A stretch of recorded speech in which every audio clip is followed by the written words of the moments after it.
Mr. Speaker, thank you very much for recognizing me for the opportunity to speak one final time here in the Legislature. As I was sitting here going through the morning, I was looking up at you and thinking, did you ever think that when you first met me, you'd be sitting in that big chair and I'd be standing here delivering a final address in the Legislature? I think the answer to that would be probably not. There's been a lot of time, a lot of history, a lot of water under the bridge. I think about the history I have here with the Legislature, and 39 years ago I walked into this building for the very first time. I was 15, I was just a kid. I walked in and look at the building. Let's all take a moment and look around. I was struck with the absolute enormity of it. I was struck with a reverence for it. I was struck with the fact that this is a building that almost has a heartbeat of its own, whether it be the architecture, whether it be the design.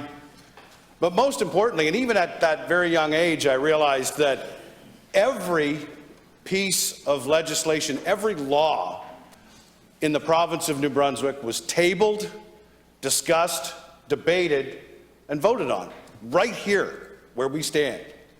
That's significant. And at 15, I realized that, and I didn't make a lot of very good decisions at 15 years old. But at that point, I looked at this place, I felt what I felt when I walked in here, and I said, someday, I'm going to have an opportunity to be involved in the work that's done right here. So my path took a variety of different turns to get here, as with most of the members that are here. And it's important for us to note how important it is to occupy one of these green leather chairs here on the floor of the Legislature. Less than a couple of thousand people in the history of the province of New Brunswick have had the privilege to represent constituents and stand here, sit here, debate in good temper and bad, but with good intention for the sake of all the citizens of the province of New Brunswick. That is a privilege, and it's one that none of us should ever take lightly, whether it's the day you're walking in here or in my case, the day you're walking out. It is something that is important, and it is something where each and every one of us have an opportunity, no matter how long you're here, to put an indelible mark on the history of the province of New Brunswick. I'm very proud that I'm able to say that I was able to do that over the course of the last 6 years. I'm very proud of the fact that I was elected as an MLA to represent constituents. You know, we deal with issues here as it relates to government, but it feels awful good to be able to help someone get long-term care for a family member, to fix a stretch of road that had been chronically an issue, or to just be able to sit and hear constituents bringing sometimes the worst situations they've ever been in to you and seeing what you can do to help them. Being an MLA is an incredible role as a public servant.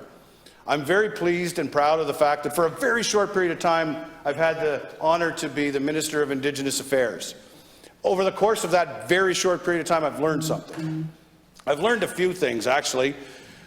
But you know, as someone who's non-Indigenous, what I've learned more than anything else is that I have no idea or concept of what the lived experience of the Indigenous is, whether it be currently, whether it be historically, or whether it be the concerns that they have of the future. I'm in a position to help influence it and to help create paths that are positive, but I was really struck with the fact that I have no concept of what that lived experience is like. And you know, I'm going to leave that position, but I am going to continue a lifelong pursuit of gaining an understanding of just what that means. As a citizen of New Brunswick, I need to do that because that created something by taking on this role that I'm going to continue to try to flesh out over the course of the rest of my life.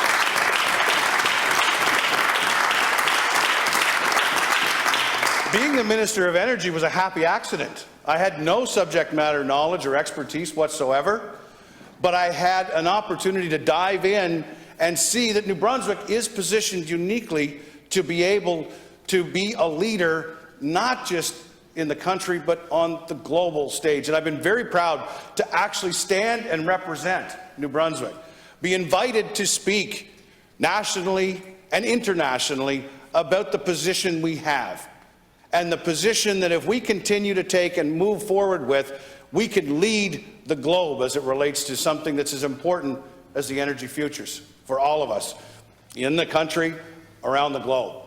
But it was DNR that I wanted to get my hands on the steering wheel with, quite frankly. Those who know me, have known me for a number of years, have known that I've wanted to be the Minister of Natural Resources for a very long time. There were things that we needed to do. I have watched governments. Some do good things, some take us in a regressive path, and I wanted to get into the job and do some things that were going to move us in a direction that focused on our natural landscape, focused on growing biodiversity and ecological sustainability, making conservation a word that is welcome to be discussed in any cabinet room. The member, I'm going to call you by name, Dominic, he would remember when, before I was elected, before I was thinking about even being nominated, I knocked on his door when he was the Chief of Staff, and I said, it's about time that the Conservative Party puts an environmental stake in the ground and puts a platform together that has substance and has some impact and is something that we can be known for. So this has been something that I've been committed to for a long, long time. We haven't completed the to-do list. We haven't done everything, but I am proud that I'm part of a team that has moved the needle forward. And although there's more work to do, history will hopefully represent that the 6-year period of time where we were here, we did move the needle and we did make a difference. And I think about those early days. I go back to 2017, before I was even a registered candidate. I remember sitting with Alison talking about, what if? You know, what if I can actually get nominated? What if I can actually win an election? And you know, what if I can get my hands on the position of Minister of Natural Resources? So her and I share a lifelong commitment to environmental stewardship. So it was a very exciting conversation where she said, you know what, you've got to. There's just no way, whether you win, lose, or whatever, you've got to do it. You've got to go for it. Now, she did that without hesitation. And I think it's important for me to make a comment about that, because she didn't hesitate, she didn't blink about saying, you go for something that of course is going to try to do something good, but is going to significantly challenge us as a couple, significantly create barriers to us in a relationship because we live in different provinces. So the fact that without hesitation she looked and said, you go for it, knowing that this was going to create compromises that we would have to do that normal couples don't have to do. I mean, in this job, I spent weeks without seeing her. During the pandemic, I spent months apart from her, but she never wavered.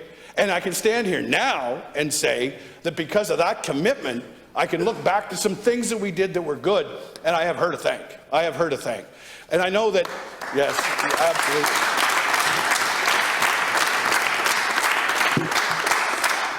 She's the one person that has never wavered in her support for me. And I'll tell you, when you're trying to do something big related to conservation and you're succeeding, it's so important to have somebody encouraging you. On the contrary side, there were large forces that didn't really like the way we were going about doing conservation moves. There was a lot of pressure. And she never hesitated embracing me, encouraging me, and telling me, don't quit. This is work that's worth doing no matter how tough the struggle is. You know, I pray that everyone in this room has or will find that one person that'll back you no matter what, because when you have that, you feel like you can charge the gates of hell with a water gun and put out the flame. And I feel very thankful for the one person that has, will, and will continue to stand by me forever. Thank you very much, Alison. So, I don't think I'm of retirement age.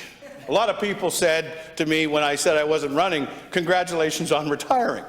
So that kind of concerned me a little bit. I think the 6 years must have aged me more than I expect, right? If I did run, I'd have to take new pictures because the hair colors changed significantly over the last 6 years. But people came to me and they said, why aren't you running? They came to me with a little bit of shock or disbelief. Why aren't you running? And it struck me that that's the wrong question for the wrong person. The question shouldn't be whether an MLA is not going to run. The question should be, if you want to be an MLA, why are you running? we should be directing that question to those that want to enter the arena versus those that are exiting. And the next part of my message is for you, Premier, for you, Ms. Holt, and for you, Mr. Kuhn. When you are seeking out the candidates to run for you, you need to look them in the eye and say, why are you doing this? Now, I guarantee you, you're going to get a lot of statements like, I want to make New Brunswick better. Well, that's the price of admission. You can't stop there. You have to look at them, and you have to look at them and say, what is it that keeps you up at night if you don't get done? And you need to do if you get elected. What is it that will bring tears to your eyes if you're not in the pursuit of making it happen? And what is it that you are so passionate about that you need to run to be elected so that you can make a difference? Those are the questions that each of you need to answer from the potential candidates that you have. Absolutely.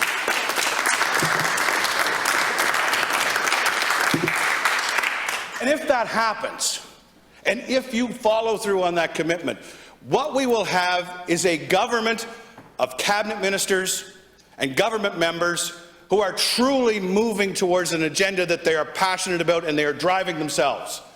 What you will have is an opposition that has members that are truly committed to holding that government to account and getting things done that makes the province better. And collectively, it'll be 49 MLAs with different perspectives, different positions, and certainly not agreement on everything. But the DNA will be a legislature that is moving forward to make New Brunswick something that we can all be proud of. And that means when we come or when we go, we can all be very proud of that moment. So, I started by talking about 39 years ago, coming through the door here. That was a spectacular moment. Today, I walk back out that door, as well a spectacular moment. A little bit different, though. The enormity of the place, the excitement of being here will never leave. I'll be back up there, and hopefully somebody will introduce me as a guest at some point if I come back. But as I walk out that door today, make no mistake, I'm going to be looking back in at each and every one of you who remain. And I will be expecting that when you make your final walk through that door, whenever it is, you have done everything you can do to make New Brunswick better when you walk out than when you walked in. And Mr. Speaker, my old friend, for the last time, I look to you and say thank you, not just for the ability to speak, but our friendship, and I express that to each and every one of you. Thank you very much.